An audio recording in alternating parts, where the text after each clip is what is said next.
Kami akan kembali.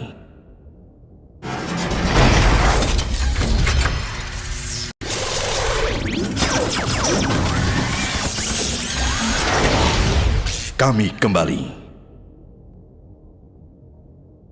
Bagi kalian anak kelahiran 90-an atau 2000-an mungkin sudah gak asing lagi sama klip tayangan acara TV barusan.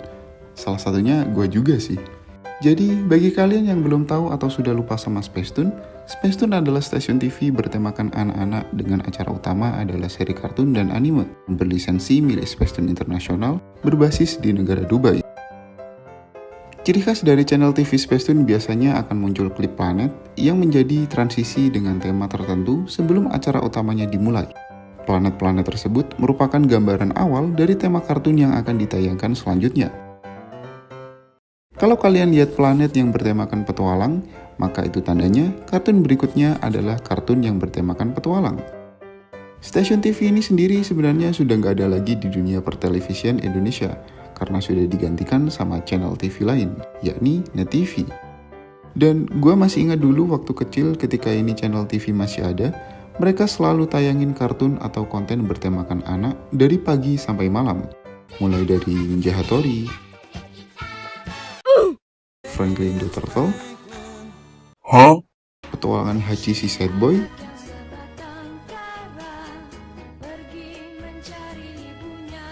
dan Minky Momo yang cantik kalau udah jadi gede.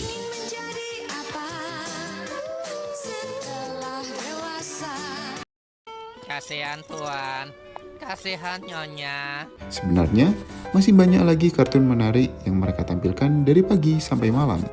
Terlebih kalau kalian sudah ngikutin stasiun TV Spacetoon ini dari tahun 2005 semenjak perilisannya di dunia pertelevisian Indonesia. Bahkan, Doraemon yang kalian kenal di RCTI juga sempat tayang di Spacetoon dengan desain karakter yang masih jadul. Sayangnya, pada tanggal 18 Mei 2013, stasiun TV Spacetoon harus berakhir dan berganti menjadi NET TV setelah perusahaan Mediatama mengakuisisinya. Jadi, apa sebenarnya yang menyebabkan Spacetoon berakhir di Indonesia? Kalian bisa temukan jawabannya di video ini. Tapi sebelum lanjut, kalian bisa subscribe untuk mendukung channel ini lebih berkembang ke depannya dan bikin gue semangat upload konten. Oke? Masalah iklan di Spacetoon ini sebenarnya bisa dibilang kurang sesuai dengan citra Spacetoon itu sendiri yang bertemakan anak-anak. Sebenarnya masalah ini muncul setelah 5 tahun Spacetoon beroperasi, yakni tahun 2011, setelah mereka perlahan menyiarkan program acara home shopping. Salah satu iklan yang gue ingat saat itu adalah iklan kesehatan yang nggak sesuai banget sama audiens yang notabene anak-anak. Buktikan Anda akan menjadi lebih cerdas kurang dari 60 hari. Memang sih, kalau dunia hiburan itu nggak akan lepas dari yang namanya iklan. Mulai dari YouTube, TikTok, Instagram, dan tak terkecuali dunia pertelevisian itu sendiri. Bisa dibilang, besar kecilnya pendapatan sebuah stasiun TV sebagian besar berasal dari iklan. Umumnya, siaran TV akan mendapatkan jutaan rupiah dengan hanya beberapa menit saja iklan yang ditayangkan di kanal channel mereka. Namun rupanya, stasiun TV Spacetoon pada saat itu lebih memilih iklan yang mereka jadikan acara TV khusus, seperti home shopping, yang lagi-lagi produk dengan target audiens orang dewasa dengan profit lebih besar daripada iklan yang sekali tayang. Padahal, masih banyak iklan yang menurut gua cukup relevan yang menargetkan anak-anak kayak Melkita, iklan Dodo,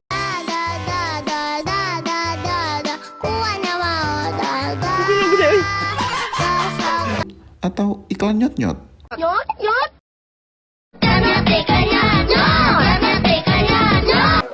Ya, intinya iklan-iklan barusan masih mending lah dibanding iklan yang terang-terangan seperti ini.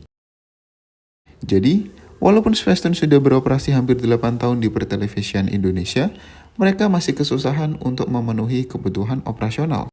Sehingga harus memasukkan iklan yang tidak ramah anak sesuai citra Spacetoon itu sendiri. Seperti industri pada umumnya, perusahaan internasional akan mengakuisisi atau menyelamatkan perusahaan cabangnya yang sedang dalam keadaan pilot kalau masih bisa diselamatkan. Namun sayangnya, hal tersebut nggak mereka lakukan untuk menyelamatkan Spacetoon Indonesia. Dikutip dari Five Asia, Mantan karyawan Spacetoon menyatakan alasan mengapa Spacetoon International tidak melakukan akuisisi Spacetoon di Indonesia, dikarenakan sudah tidak mempercayai Spacetoon Indonesia lagi. Mantan karyawan tersebut dalam tanya jawab juga memperjelas adanya kerenggangan hubungan Spacetoon International dan Spacetoon Indonesia setelah wafatnya Bapak Sukoyo sebagai pemilik lisensi Spacetoon Indonesia sekaligus direktur utama dan merupakan orang yang diberikan kepercayaan untuk memimpin Spacetoon di Indonesia. Selain itu dijelaskan juga bahwa orang kepercayaan Pak Sukoyo telah membawa kabur seluruh uang Spacetoon senilai 7,5 miliar rupiah yang makin memperdalam turunnya kepercayaan Spacetoon International terhadap Spacetoon Indonesia dan berujung putusnya kongsi dagang antara keduanya. Sayangnya kasus tersebut tidak dilaporkan ke pihak berwajib karena penggelapan dana tersebut telah tercover oleh pemilik baru, yakni perusahaan Mediatama atau Net TV. Walaupun sebenarnya masih diperlukan rujukan yang pasti sih mengenai penggelapan tersebut. Sebenarnya rumor ini muncul setelah beberapa tahun channel Spacetoon berhenti tayang di TV. Tapi setelah gue cari informasi di internet, gue menemukan ternyata setelah mereka berhenti dari stasiun TV, Spacetoon tidak benar-benar lenyap dari dunia pertelevisian Indonesia. Rupanya, Spacetoon masih bersiaran seperti biasa melalui siaran antena parabola, yakni frekuensi satelit Telkom 1. Sayangnya setelah gue buka akun sosial medianya di akhir tahun 2022, gue hanya menemukan postingan terakhir mereka yang diupload tanggal 23 September tahun 2020.